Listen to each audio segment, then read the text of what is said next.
Assalamualaikum warahmatullahi wabarakatuh. First, let me introduce myself. My name is Islam Yasir and I'm an English major.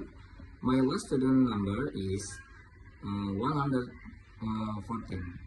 Okay, in this video, I will summarize the 6 topics presented by each group, ranging from the history of Islamic studies to its sources of doctrine. Okay, the first material is about the history of development of Islamic studies. Islamic studies have evolved since the time of Prophet Muhammad SAW, when instruction was conducted in a simple manner in mosques and the homes of the companions. Over time, various disciplines emerged, such as Islamic philology, ilmu kalam, as a theological foundation, the principle of Islamic jurisprudence or usul fiqh as a methodology of thought, hadith studies, and Quranic exegesis or tafsir. The Center of Islamic Studies subsequently emerged in various parts of the world, such as Al-Azhar in Cairo, Nizamiya in Baghdad, Cordoba in Andalusia, and Khairawan in Morocco. The next material is about the religion in human life. What is religion? Etymologically, the word religion comes from Sanskrit, meaning not to go, or a hereditary legacy. Religion is a system that governs the structure of faith and worship toward God as well as human relationship with one another. Religion has 5 main functions. The first, as a guide of truth. The second, as a source of metaphysical knowledge. A third, a source of morality.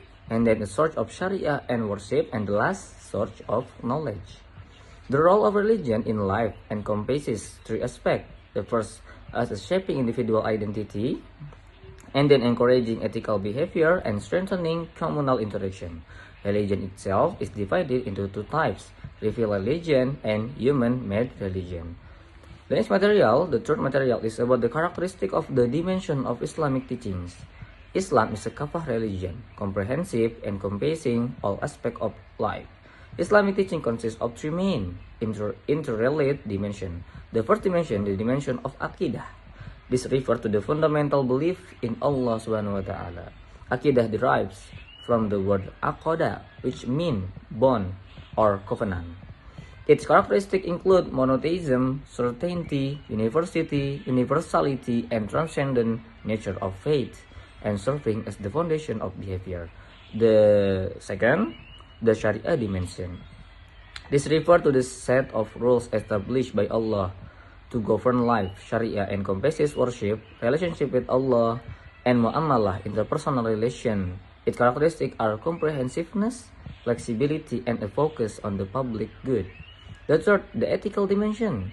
This is the tangible manifestation of faith and Sharia in daily behavior.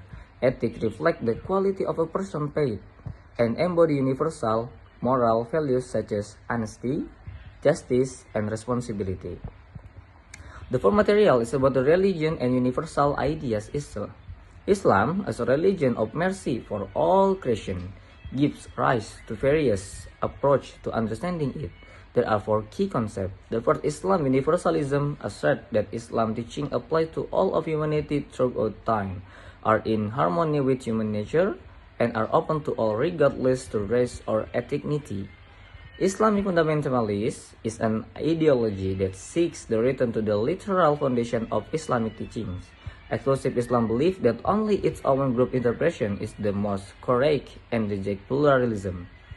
And then, inclusive Islam view Islam dynamically and contextually, acknowledging universal values that can engage with the development of the time.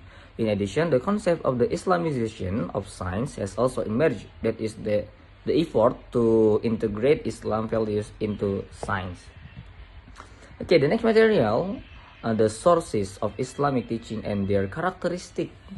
Islam has sources of teaching arranged hierarchically. The first, the Quran, the word of Allah Subhanahu wa Ta'ala revealed to the Prophet Muhammad SAW, consisting of 114 surah and more than 6,000 verse. And the second, hadith, the saying, action, and ruling of the Prophet Muhammad SAW that clarify the Quran. And then the third, ijma, the consensus of mujtahid scholars, and then qiyas, applying the larger ruling of a part issue that a new one based on the underlying legal rationale. Okay, the sources of Islam teaching and the characteristics of Islam teaching. The sources of Islam teaching serve as the primary foundation for understanding and practicing Islam, with the following hierarchical order: the Quran as the highest source, followed by the Hadith, Ijma, Qiyas, and Ijtihad as method for resolving new issues. According to Yusuf Al-Qaradawi, Islamic teaching process 7 main characteristics: Robbaniyah, Insaniyah, Shumuliyah, Al-Waqi'iyah, Wasatiyah, Al-Wudu, as well as Tabat and Tatawur, consistent dynamic.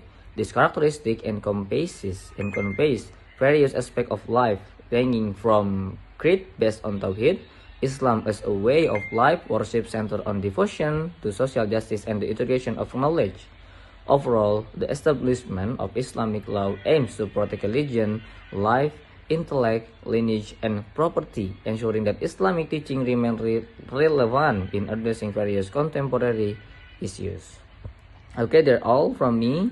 If there are mistakes, please forgive me. And the last I say, wassalamualaikum warahmatullahi wabarakatuh.